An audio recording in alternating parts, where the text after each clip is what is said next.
Hey everybody, this is Thomas and Tanner Gallant from Maritime Hockey. Today we are joined by PWHPA Goaltender for the Calgary Region, Marlène Boissonnoult. Marlène, how are you doing today?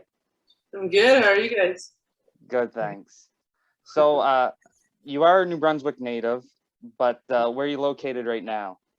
I'm in Calgary. I've been here for about 2 years now. Okay, yeah. So you just get back just from Truro, from the tournament? Yeah, we got back on Sunday, I believe. Sunday? So I've been Okay. here for a bit now. Oh yeah, no, perfect. So before we go and start talking about the PWHPA tournament this past weekend in Truro, can you tell us how you got involved with the PWHPA and the Calgary team? Yeah, so essentially the PWHPA came into play after the CWHL folded back in, I want to say 2015, roughly, because it was when I was in my senior year at Cornell in the States, because I was expecting to move on to the CWHL where I had a spot, but unfortunately that league folded, and so that's where the PWHPA was born. And ever since that was created, that's where I jumped on board, believing in their kind of their values and what they stand out for. And I just joined their program as a part of the Calgary location since I had moved here. And yes, I've been a member with the Calgary Team Scotiabank ever since. Okay, so it's a lot when you're picking the team, it goes by where you're based out of. Is that how it kind of works? Yeah, for the most part. So essentially, right now we have 3 teams in Canada. We have Montreal, Toronto, and Calgary. And you want to be able to attend practices for the most part. And so you want to be closest to your hub. So if ever I were to live in Montreal, playing for the Calgary team wouldn't really make sense. I would play for the Montreal team. So since I was in Calgary, playing for the Calgary team made most sense for me. Okay, yeah. With all the Maritimers we got here playing women's hockey now, we could have a Maritime-based team now. Yeah, no kidding. I'm waiting for it. So talking about this week or this last weekend at the showcase, you stole the show in the first game of the tournament. You had a 3-0 shutout. You were the first star. Can you reflect on the game and maybe what it meant to you, especially being so close to home? Yeah, I mean, playing close to home was phenomenal. I hadn't played in the Maritime since God knows how long, maybe back when I played with Team New Brunswick when I was a little kid, or even when I played at Arness for the prep school in St. John, but I hadn't played there in a very long time. So to be able to play there close to family and having my family be able to drive down to see us was something quite phenomenal, and being able to play in the Maritimes, breathe that Maritime East Coast ocean air and live that East Coast life for a bit was something I really enjoyed. And the crowd, it looked pretty good there too, from what we've seen on the videos and stuff. Yeah, we were quite surprised and quite happy to see that a lot of people showed up. It was kind of a lot of us were thinking it might have been a gamble to go on the East Coast, but you guys didn't let us down, and we had a lot of fans show up, and it was a very, very exciting time. To be able to play in front of such a crowd was something truly exciting, and it makes you even want to perform even more if that's ever possible. So to be able to do that in front of them was something quite exciting. So did you have any of your family members go down to Truro to watch some of your games? Because it's probably been, like you said, it's been quite a while since you've been down in the Maritime. So it's probably been a long time since I've seen you in person. Yeah, I hadn't seen my parents since December of last year. So since Christmas of last year, essentially. So my mom was able to make the trip down, as well as 2 of my brothers. My dad stayed home to work on the house. There's a couple house construction going on, so someone had to stay behind. And I guess my mom picked the short straw and had to come see me, but my mom came down, as well as 2 of my brothers. So I was able to see a fraction of the family, and now I'm excited to go see them again for the holidays coming up soon. Yeah. And I know before this tournament, you played a little bit over in Russia or in China, but in the Russian league. Did that kind of help you prep into this PWHPA tournament? Because, it has been a little bit since you played.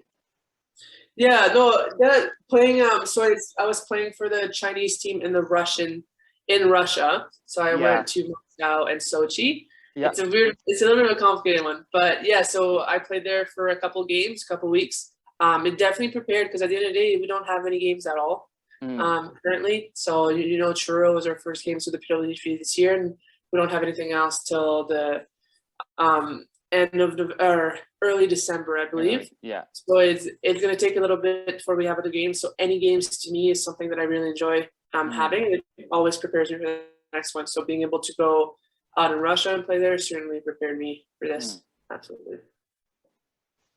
And how did you kind of get involved with that? Because that's quite a unique place to play. Yeah, it's very special. One day I just got a call. I got a call from the head coach asking me what my plans were for the season, what my commitments were, if I was at all open to go play their playoffs game from last year that they were playing earlier this year. And I said, how could I ever pass games? And so, yeah, I was on board, and it's a phenomenal program. Very well run, very great coaches, very great staff, very great players. And so all in all, it wasn't a hard commitment to do. And you get to do some sightseeing when you were over there too, I imagine. Oh, absolutely. Yeah, we went to Moscow. We saw the Red Square. We saw a bunch of different monuments in the area.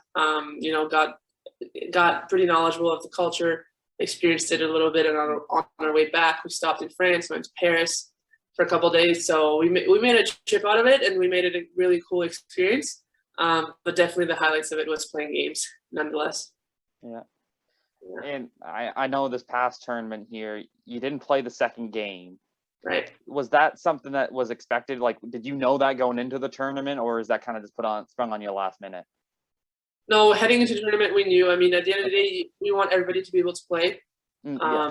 So it's such a short-term event, and we're not at a point yet where we're making cuts, or we're kind of doing things. And we're lucky in Calgary, we have two goalies that can stop pucks. So for Kelsey to take that game, and for me to take that game, we were in my head, we were going to win no matter what. So it was something we knew heading in, that we're each going to have a game, and that's how we were going to do it for sure. And I of course, then you guys went on to win that last game to become the champions for the Tim Hortons Showcase. How does that feel, that feeling winning at home? Like, it must be quite the feeling after such a long wait. Yeah, absolutely. In Calgary last year, we had the short end of the stick for a little bit because of the restrictions. So heading into showcases last year, it was very difficult. And so we didn't come out very successful to some of those showcases. So to be able to come out to this one and, win it, and especially win it on the East Coast, for me, made it that much better. But yeah, definitely, you always play hockey to win, right? So to be able to win it and come out of there with that trophy and that championship title is definitely something that was really enjoyable, and still is. So looking around the Maritimes, women's hockey is looking very promising over the next few years. You got a great core of women right now, and there's some up and coming too. What do you think has been the biggest reason for the recent success, and what do you think they have to do to sustain it? I mean, I think the biggest success is that now you have a little bit more of accessibility to the sport. I think you have that idea that you can play pro women's hockey, and even though you can't really right now and do it kind of successfully and financially in a stable way, there's hope for it. So I think there's more people trying to get involved in pursuing that dream and fighting for that dream as much as they can. So I think that's why there's more kind of build up to it. And I think the Maritime is a great place to host such an event, to be able to showcase the game and have the young girls there, or girls coming up to university or whatever it may be, see that, oh wow, I can play this sport at a professional level, or into university, or into high school, or whatever it may be. So I think more eyes on the sport, more visibility is really the key to success, to having that become in the forefront and having it sustained throughout the next years, and hopefully forever, is going to be all about visibility, right? So I think that's really the key to success here. And the social media too, it was blowing up. I mean, Twitter, that's all you've seen was the tournament, the showcase going on. It was great to see. Yeah, it was awesome. I'm super happy that it was broadcasted like that. So that's very positive. Yeah, and you even had some, I know CBC had it on CBC Sports, and they were doing live streams on YouTube too. So it made it very accessible for everybody to watch, which is great to see. Absolutely. Yeah, that's the key, to make it accessible, right? Because the last thing you want to have is to have to do 3-4 clicks and have to enter a bunch of different passwords and a bunch of different things in order to access a women's game. versus the men's game, you just turn on the TV and boom, it's right there. So we got to take it a few steps at a time and make it as accessible as possible, for sure.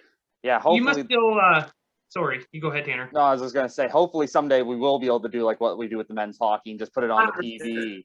I know we're getting closer because I know they're showing highlights now on Sportsnet and stuff like that. So hopefully someday we can just watch the games right on TV. 1,000%. I hope so as well. Thomas, you must still pinch yourself sometimes too, like just seeing yourself on TV and stuff like that. You still kind of have to give your head a shake.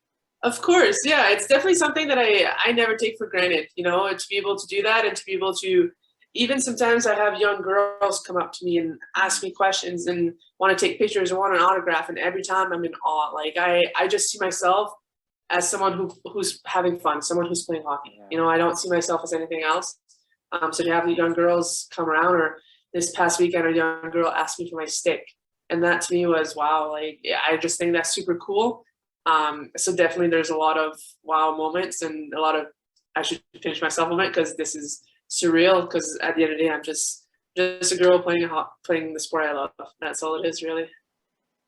Yeah, it's great to see the women's game growing as it is. Like we're constantly, like Thomas said before, that we're seeing, especially in the Maritimes, we're seeing it grow. So it's great to see for sure.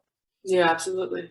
So another question I just got to ask you. So now that Tim Hortons Showcase is done, and you said the next PWHPA tournament's not till December, Mm-hmm. you know, what between those games, what do you have planned for your professional hockey career? Do you have anything planned, or are you just going to wait till that? Like, do you go plan on playing somewhere else, or? Well, unfortunately, we don't have games between, and there's not really the opportunity to kind of jump between leagues until then. So realistically, it's just about sticking it out and waiting for the next game opportunity to come up. You know, however that might look.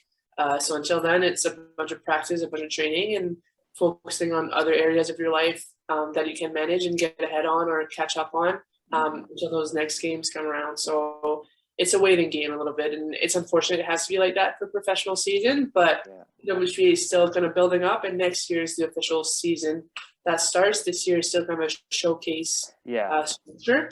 So it's bound to be like that for this year. Next year is the one where, you know, it's going to be a regular season format. Yeah, so you must be looking forward to that regular season to get into an actual, you know, consistent base playing like every week or whatever the schedule plans to be.